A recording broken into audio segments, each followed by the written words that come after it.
I'm Dr. Brian, and this video is all about our strength circuit for swimmers.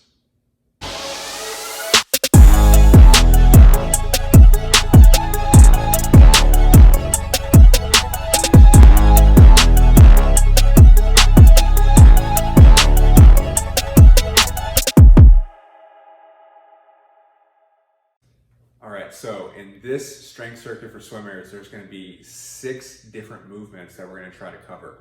Each of these movements, you're going to try to do for about a minute on each side if it calls for single arm movements. Otherwise, it's just going to be 60 seconds. So this should take you about 12 to maybe 14 minutes if you go all the way through.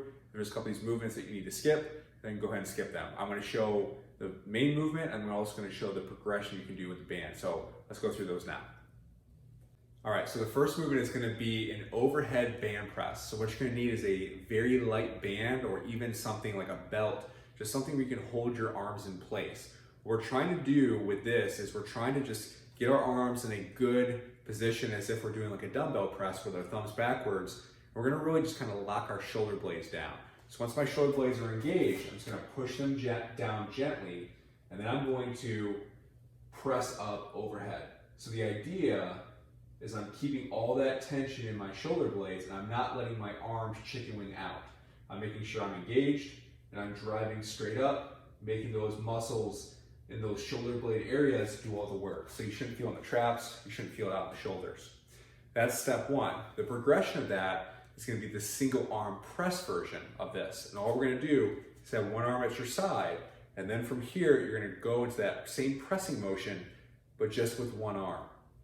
As you do this, this is really going to help mimic being able to reach through that water with that freestyle approach with keeping your shoulder blade engaged. So as I go through this, I keep it by my side, drive up, control down, drive up, control down.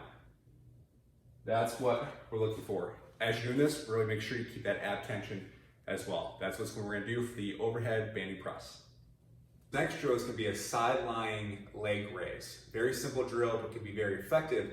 Give that tension back to that back pocket area of your hips. So I'm just doing this on a bench, for example, but you can do this on the floor. Bottom knee is bent, top knee is knee turned down towards the floor a little bit, and all we're trying to do is we're trying to just raise that foot using that back pocket cheek area, creating tension through there. So I'm not using my back, I'm not using my hip flexor. I'm just using that cheek to raise that leg as high as I can. Now, this one's the only exception. We're trying to do as many reps as you possibly can per set. So we're looking for somewhere in that 20 to 30 range, but you gotta have good control. So you're not just whipping it up there. It's good control and then coming back down. Making sure that foot stays in line with your body, doesn't go in front of your body at all. That's gonna be the side-lying leg raises number 2. All right, now we're gonna get after some of that scapular engagement with a push-up modification drill.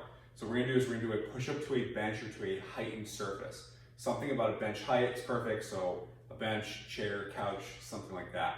What we're really trying to focus on is keeping those shoulder blades still. So what we're looking for is that when we get into that position, those shoulder blades should stay nice and engaged. We shouldn't see a lot of this motion. The whole idea is to really try to lock those shoulder blades in place, which is going to be able to create that good, powerful drive through your stroke. So what we're going to do is just get our hands out to the side. My fingers are at about a 45. I'm going to lock my shoulder blades towards my butt, and I'm going to keep that tension through those shoulders, and I only go as low as I can keep my shoulder blades rigid. If you feel like you're doing a lot of this chicken winging effect, or if you feel like your traps are kind of gravitating up like this, then you don't go through any more of that range of motion. You only go over where you can control and keep everything in place.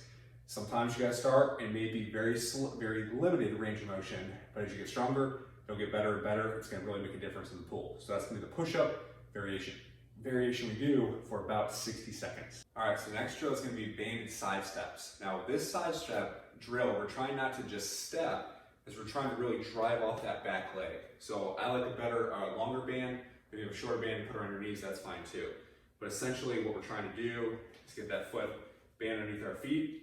We're gonna cross it, and then we're gonna turn our toes out a little bit and turn our knees in. From this position, I'm going to use that back inside foot to drive me forward. So it's a lift and push motion instead of just a step. So I lift and push, making sure I'm using that back pocket area that you felt when you did the leg lifts. And all I'm going to do is just 5 steps each direction. I know I'm not doing 5, but you're going to do 5 back and forth. You're going to do it for 60 seconds. The whole idea is to get as much tension and burning as you can to that back pocket area, take that stress off of your hip flexors, your low back. It's going to really help that strength for the ability to kick effectively in the pool. All right, so this next movement is going to be a plank around the world. The whole idea with this is we're trying to keep that ab tension, that lower ab below your belly button, trying to get our hips engaged, and we're trying to get those shoulder blades engaged with different movements. So to set up for this, you're going to be on your hands and knees. My hands are below my shoulders, my knees are slightly behind my hips. I'm going to tuck my hips underneath me. That's going to really help engage those lower abs. And all I'm going to do is I'm going to hip shift out, and as I alternate sides, I'm trying to make sure nothing moves through that trunk area. And then I'm going to go arm up, trying to use that shoulder blade to lift.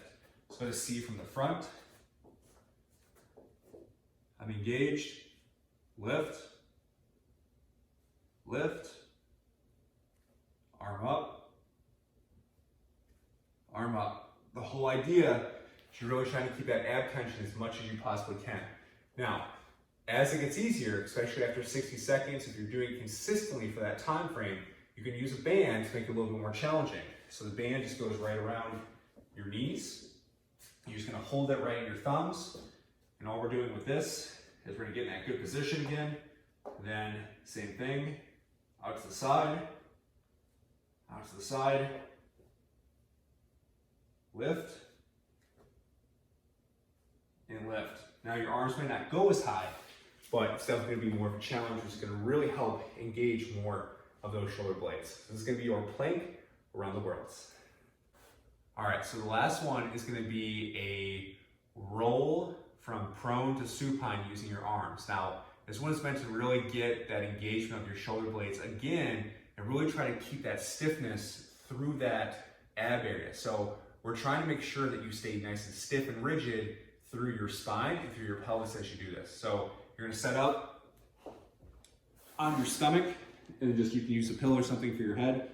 Your arms are out in front, and all we're trying to do is we're trying to use this outside arm to lift and use that shoulder blade to initiate that movement. We're just keeping those abs tight.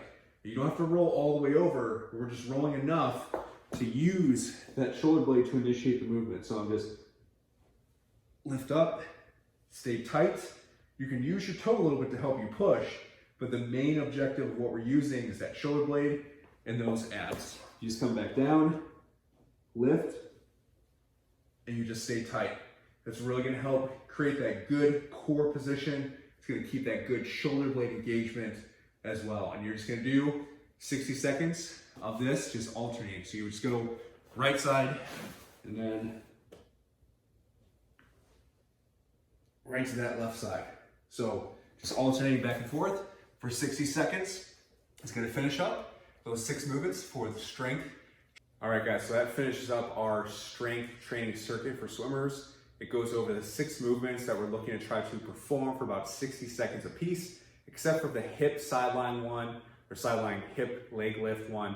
That one we're trying to get 20 to 30 reps. So if you look over here, that kind of goes over the summary of what we're looking for, what progressions, if you want to use a band, if things to make things a little bit more challenging, get more out of this workout. If you guys have any questions, just drop us a comment below.